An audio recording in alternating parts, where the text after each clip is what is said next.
Hi viewers, welcome to our channel. ప్రస్తుతం మనతో పాటు సీనియర్ జర్నలిస్ట్ దామ బాలా సార్ వారితో మాట్లాడదాం. నమస్కారం సార్. నమస్తే సార్, జైల్లో ఉన్న కవిత గారికి సీరియస్గా ఉందని, ఆమె అనారోగ్యానికి గురయ్యారు, ఆరోగ్యం అస్సలు బాగాలేదని చెప్పేసి వార్తలు అయితే వినిపిస్తున్నాయి సార్. ఈవెన్ కేసీఆర్ గారు కూడా ప్రత్యేక ఫ్లైట్లో ఆమెను చూడడానికి వెళ్తున్నారని వార్తలు ప్రచారం అవుతున్నాయి. అసలు ఏం జరిగింది, మరి ఎలా ఉంది ఆమె ఆరోగ్య పరిస్థితి? ఇది రెండోసారి ఈ 2 వారాల వ్యవధిలోనే రెండోసారి ఆమెకి సీరియస్ కావడం. గతంలో కూడా మనం చూసాం. గతంలో ఆమెకి సివియర్ ఫీవర్ రావడం, ఇతర ఇష్యూస్ రావడంతో ఆమెను దీనదయాళ హాస్పిటల్కి తీసుకెళ్లారు. తర్వాత ఎయిమ్స్కి కూడా ఆమెని చూపించారు.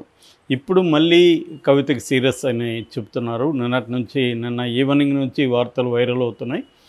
మరి కేసీఆర్ వెళ్తున్నాడా లేదా కన్ఫామ్ అయితే కాలేదు, కానీ కేటీఆర్ అండ్ హరీష్ రావు ఇద్దరైతే బయలుదేరారని చెప్తున్నారు. వాళ్ళిద్దరే చూస్తున్నారు కవితకు సంబంధించి లీగల్ ఎయిడ్ కానీ లేకపోతే సుప్రీంకోర్టులో ఎలా డీల్ చేయాలి, ఇవన్నీ కూడా వీళ్ళిద్దరూ అక్కడ ఢిల్లీలో కూర్చొని పర్యవేక్షిస్తున్నారు.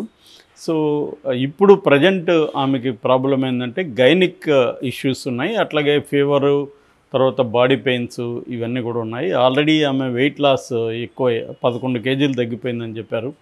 సో దీనివల్ల ఆమెకి సివియర్ ప్రాబ్లం. మామూలుగా అయితే తిహార్, నేను చాలాసార్లు చెప్పాను, తిహార్ జైలు పెద్దది, ఏషియాలోనే అది అతిపెద్ద జైలు. అందులో 9 జైల్స్ ఉంటాయి టోటల్గా. ఇందులో 6 నెంబర్ జైలు మహిళా జైలు. మామూలుగా తిహార్ జైల్లోనే హాస్పిటల్ ఫెసిలిటీ కూడా ఉంటుంది మామూలుగా. సో అక్కడ కాదని బయటికి తీసుకెళ్లారంటే వీళ్ళు సెలబ్రిటీ ఖైదీలు కాబట్టి ఈమె కానీ లేకపోతే కేజ్రీవాల్ కానీ ఇలాంటి వాళ్ళని పెద్ద ఎయిమ్స్ లాంటి హాస్పిటల్కి తీసుకెళ్తారు. ఎందుకంటే కోర్టు పర్యవేక్షణలో వీళ్ళు ఉన్నారు కాబట్టి. పైగా ఈమె బెయిల్ పిటిషన్ సుప్రీంకోర్టులో ఉంది. గతంలో కూడా హెల్త్ ఇష్యూస్ ఉన్నప్పుడు కేజ్రీవాల్కి కూడా ఎయిమ్స్ పర్యవేక్షణలో వైద్యం అందించమని సుప్రీంకోర్టు చెప్పింది. ఎందుకంటే వీళ్ళు పొలిటికలీ ఇంపార్టెంట్ పర్సన్స్ కాబట్టి. సో ఇప్పుడు కవితకు ఆరోగ్యం ఎందుకు పదే పదే ఈ స్థాయిలో ఉంది? ఎందుకంటే మామూలుగా జైల్లో ఒకటి దోమలు ఇట్లాంటివి ఉండే అవకాశం ఉంది. బట్ ఇది వైరల్ ఫీవర్స్ కూడా బయట కూడా ఇప్పుడు ఎక్కువ ఉన్నాయి కాబట్టి జైల్లో కూడా వచ్చే అవకాశాలు ఉంటాయి ఎక్కువగా. రెండోది, మామూలుగానే ఆమెకి ఇంతకుముందు కూడా గైనిక్ ఇష్యూస్ ఉన్నాయని ఆమె చెప్పారు కూడా. సో అలాగే మహిళలకి ఇష్యూస్ ఉంటాయి జైల్లో. ఇంకా శుభ్రత ఉండకపోవడం, తగిన విధంగా వీళ్ళు ఏదైనా ప్లాన్ చేసుకోవాలన్నా కూడా అక్కడ ఏమి చేసుకోలేరు జైల్లో. సో వనరులు ఏమి ఉండవు. సో ప్రతిదానికి వాళ్ళని అడుక్కుంటూ ఉండాలి గార్డుల్ని. వాళ్ళేమో అన్నిటికీ లీగల్గా కోర్టు పర్మిషన్ లేకుండా మేమేం చేయలేమని చెప్తుంటారు. మామూలు ఖైదీలు డబ్బులు ఇచ్చి మేనేజ్ చేసేయచ్చు, కానీ ఇలాంటి వాళ్ళ పట్ల ఖైదీలు కూడా గార్డులు కూడా డబ్బులు తీసుకొని పనిచేయాలంటే భయపడతారు. ఎందుకంటే రేపు పొద్దున ఇది లీక్ అయితే ఇబ్బంది అని. సో అందువల్ల కవితకైతే ఇక్కడ కొద్దిగా సీరియస్గానే ఉందని చెప్తున్నారు.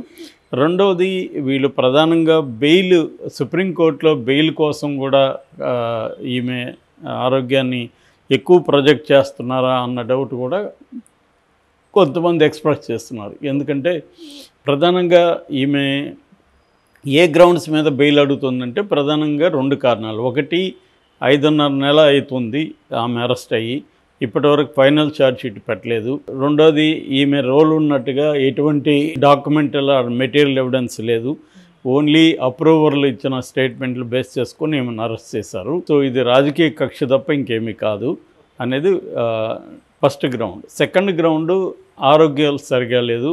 ఈ మొత్తం 50 మంది అరెస్ట్ అయితే 50 మందిలో కవిత ఒకటే మహిళ. సో ఈమెకి ఆరోగ్య సమస్యలు కూడా తీవ్రంగా ఉన్నాయి అనేది సుప్రీంకోర్టుకి నివేదిస్తున్నారు. అందుకని వాళ్ళకి ఏంటంటే సుప్రీంకోర్టులో మాత్రమే ఇప్పుడు హోప్ ఉంది, కవితకి బెయిల్ వచ్చే అవకాశం ఉంది.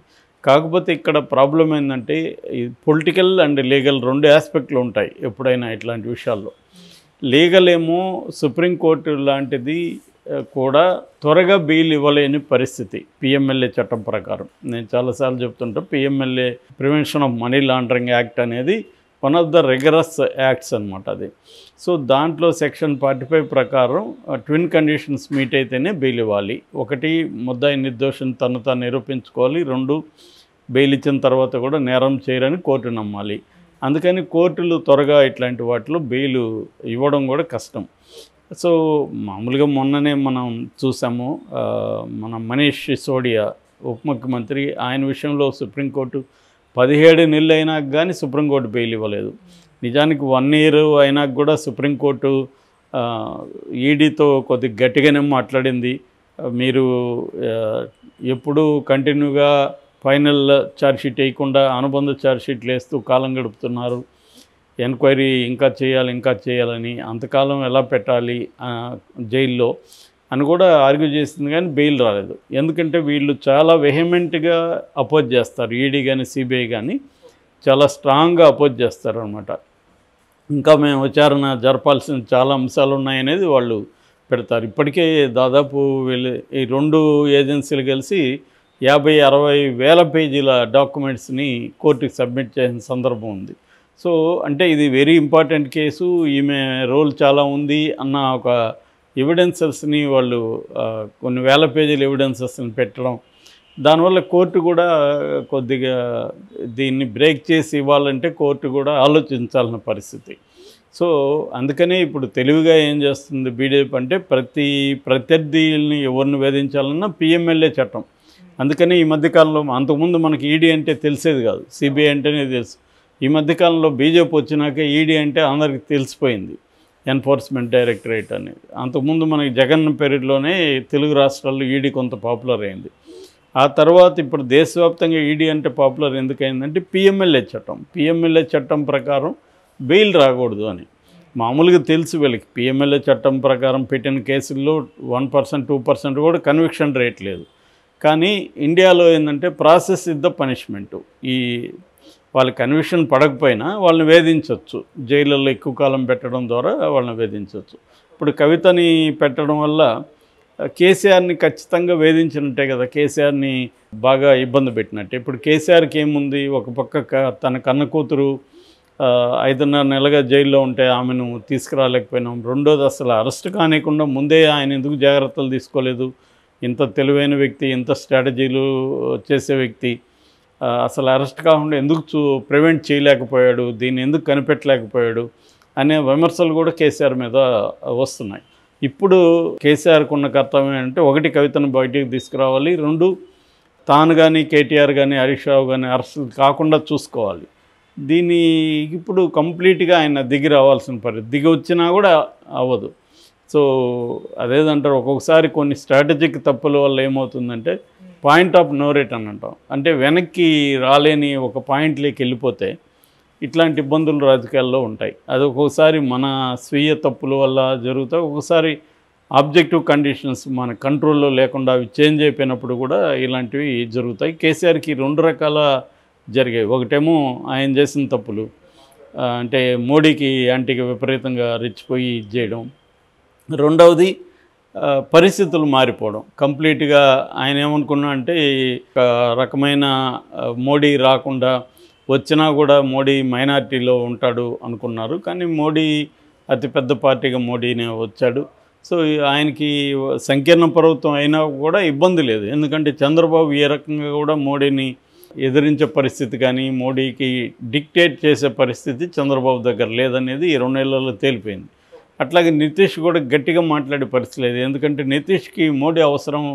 నెక్స్ట్ 2025 ఎలక్షన్ ఉంది అక్కడ, స్టేట్ ఎలక్షన్లో. సో మోడీ లేకపోతే అతను మళ్ళీ సీఎం కావడం కష్టమవుతుంది. సో వీళ్ళిద్దరి మీద ఆధారపడిన వీళ్ళిద్దరూ మోడీని కంట్రోల్ చేసే పరిస్థితి లేదు కాబట్టి మోడీ కంఫర్టబుల్గానే ఉంది, ఇబ్బంది ఏం లేదు. అందువల్ల ఇప్పుడు కేసీఆర్ ఏ రకంగానూ ఇటు ఇండియా కూటమి వైపు వెళ్ళలేడు, ఎందుకంటే కాంగ్రెస్ ఇక్కడ మెయిన్ ఎనిమి. ఇక్కడ కాంగ్రెస్ మెయిన్ ఎనిమి కాకపోయినా ఇండియా కూటమి వైపు వెళ్ళేవాడైనా. ఇక్కడేమో స్టేట్లో కాంగ్రెస్ మెయిన్ ఎనిమి కాబట్టి కాంగ్రెస్ ఒప్పుకోదు ఇండియా కూటమి వెళ్ళడానికి. సో అందుకని మోడీనే ట్రై చేస్తున్నాడు. మోడీ ఏమో ఇంకా గ్రీన్ సిగ్నల్ ఇచ్చినట్టుగా కనిపించట్లేదు. ఒకటేంటంటే మోడీకి ఉన్న ప్రాబ్లం, కవితను ఇప్పుడు బయటికి తీసుకొస్తే కేజ్రీవాల్ కూడా బయటకు వచ్చేసే ప్రమాదం ఉంది. కాబట్టి కేజ్రీవాల్ ఢిల్లీ ఎన్నికల వరకు కేజ్రీవాల్ని జైల్లో ఉంచాలనేది మోడీకి ఉన్న టార్గెట్.